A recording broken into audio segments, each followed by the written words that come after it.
ಮೊದ್ಲೇ ಯಾಕೆ ಕರ್ಕೊಂಡ್ ಬರ್ಲಿಲ್ಲ? ಮನೆಯಲ್ಲಿ ಯಾರು ಇರ್ಲಿಲ್ಲ ಡಾಕ್ಟ್ರೆ, ಅಮೃತ ನಚ್ತೆ ಸರಿ ಹೋಗುತ್ತೆ ಅಂತ. ಓಹೋ, ನೀವುಗಳೇ ಡಾಕ್ಟ್ರೆ. ಈಗ ನೋಡಿ, ಮಗುವಿನ ಕಂಡೀಷನ್ ತುಂಬಾ ಸೀರಿಯಸ್ ಆಗಿದೆ.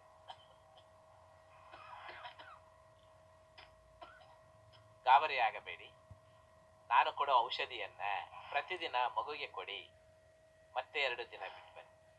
ನಂತರ ಕಡಿಮೆ ಆಗಲಿಲ್ಲ ಅಂದ್ರೆ ದೊಡ್ಡ ಆಸ್ಪತ್ರೆಗೆ ಕರ್ಕೊಂಡು ಹೋಗಿ. ಎಲ್ಲಮ್ಮ ಆ ಕಡೆ ತಿರುಗಮ್ಮ, ಸೊಂಟಕ್ಕೆ ಇಂಜೆಕ್ಷನ್ ಚೂಸ್ತಾನೆ.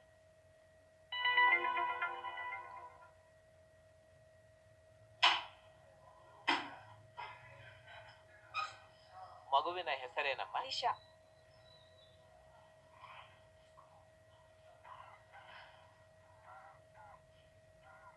ನೋಡಮ್ಮ, ನಾನ್ ಬರ್ಕೊಡೋ ಔಷಧಿಯನ್ನ ಪ್ರತಿದಿನ 2 ಹೊತ್ತು ಕೊಡಿ. ಕಡಿಮೆ ಆಗ್ಲಿಲ್ಲ ಅಂದ್ರೆ ಮಗುವನ್ನ ದೊಡ್ಡ ಆಸ್ಪತ್ರೆಗೆ ಕರ್ಕೊಂಡೋಗಿ. ಕಾಸಿಲ್ಲ ಡಾಕ್ಟ್ರೆ. ಹಾಗಂದ್ರೆ ಹೆಂಗಮ್ಮ? ನಮ್ಮಲ್ಲಿ ಔಷಧಿ ಇಲ್ಲ, ಅದನ್ನ ದುಡ್ಡು ಕೊಟ್ಟು ಅಂಗಡಿಯಲ್ಲೇ ತಗೋಬೇಕು. ಮಗುವಿನ ಬೇರೆ ಆರೋಗ್ಯ ಬಹಳ ಕ್ಷೀಣಿಸಿದೆ. ನಾನೇ ದುಡ್ಡು ಕೊಡ್ತೇನೆ, ತಗೊಳಮ್ಮ. ಮೊದ್ಲು ಗುಳಿಗೆ ಔಷಧಿ ತಗೊಳಮ್ಮ, ತಗೊಂಡು ಮಗುಗ್ ಕೊಡಮ್ಮ. ಮುದೇವಿ, ಹೋಗಿ ಔಷಧಿ ತಗೊಂಡ್ ಬಾ, ನಾನ್ ಮಗುನ್ ಕರ್ಕೊಂಡು ಹೋಗ್ತೀನಿ. ಓ ಡಾಕ್ಟ್ರೆ, ಯಾಕಪ್ಪ ನನ್ನ ನೋಡಿ ಮರೆಯಾದ್ರಿ? ಅದೇನಿಲ್ಲ ಡಾಕ್ಟ್ರೆ, ಅದು ಅದು ನಿಮ್ಮೇನು ಮತ್ತೆ ಆಸ್ಪತ್ರೆಗೆ ಯಾಕೆ ಬಂದ್ರಿ? ಸುಳ್ಳು ಹೇಳ್ಬೇಡಿ. ನಿಮ್ಮನ್ನ ನೋಡಿದ್ರೆ ಏನೋ ತೊಂದರೆ ಇದೆ ಅನಿಸುತ್ತೆ. ನಿಜ ಅನ್ಸುತ್ತೆ, ಬನ್ನಿ. ನಿಮಗೆ ಏನ್ ತೊಂದರೆ ಆಗಿದೆ ತೋರಿಸಿ, ಇಲ್ಲ ಬಾಯ್ ಬಿಟ್ಟಾದ್ರೂ ಹೇಳಿ. ಅದು ನಾಚಿಕೆ ಆಗುತ್ತೆ ಡಾಕ್ಟ್ರೆ, ಏನಾದ್ರೂ ಮಾಡಿ ಔಷಧಿ ಕೊಟ್ಬಿಡಿ ಡಾಕ್ಟ್ರೆ. ಹಂಗೆ ನಿಮ್ಮನ್ನ ಪರೀಕ್ಷಿಸದೆ ಔಷಧಿ ಕೊಡ್ಲಿಕ್ಕೆ ಆಗಲ್ಲ. ಕುಳಿತುಕೊಳ್ಳಿ.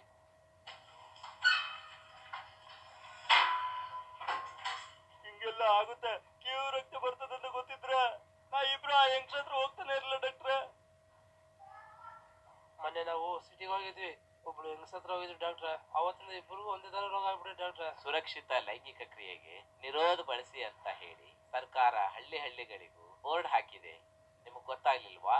ಅದು ಅಲ್ಲದೆ ಸರ್ಕಾರ ಹಳ್ಳಿಗಳಿಗೂ ಉಚಿತವಾಗಿ ನಿರೋಧನ ಕೊಡ್ತಾ ಇದೆ. ಅದನ್ನ ಬಳಸ್ಲಿಕ್ಕಾಗ್ಲಿಲ್ವಾ? ತಗೊಂಡು ನಮ್ಗೆ ಓದಕ್ ಬರಲ್ಲ ಡಾಕ್ಟ್ರೆ. ಆಯ್ತಪ್ಪ, ಅಕ್ಷರ ಕಲಿತು ಬುದ್ಧಿವಂತರಾಗಿ ಸಮಾಜಕ್ಕೆ ಆರೋಗ್ಯದ ಬಗ್ಗೆ ಸಲಹೆ ಮಾಹಿತಿಯನ್ನ ಕೊಡುವಂತಹ ಸೇವೆಯನ್ನ ನೀವುಗಳು ಮಾಡಿ. ಈಗ ನಮ್ಗೆ ಏನಾಗಿದೆ ಡಾಕ್ಟ್ರೆ? ಈ ರೀತಿಯ ಕಾಯಿಲೆಗಳಿಗೆ ಲೈಂಗಿಕ ಸಂಪರ್ಕ ಕಾಯಿಲೆ ಅಂತ ಕರೀತಾರೆ. ಇದು ಬಹು ಲೈಂಗಿಕ ಸಂಪರ್ಕದಿಂದ ಬರುವ HIV ಆಗಿರಬಹುದು.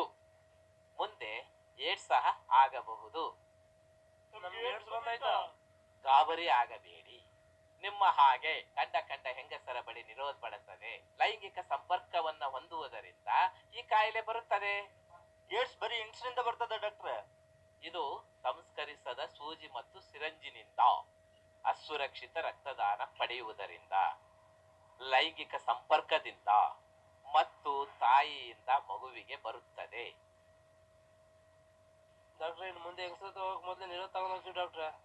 ಮೊದ್ಲು ಅಕ್ಷರ ಕಲಿತೀನಿ, ಬೀದಿಲಿ ಹಾಕಿರೋ ಬೋರ್ಡ್ ಓದ್ತೀನಿ, ಏಡ್ಸ್ ಇಂದ ಬಚಾವ್ ಆಯ್ತೀನಿ, ಹುಷಾರಾಯ್ತೀನಪ್ಪ.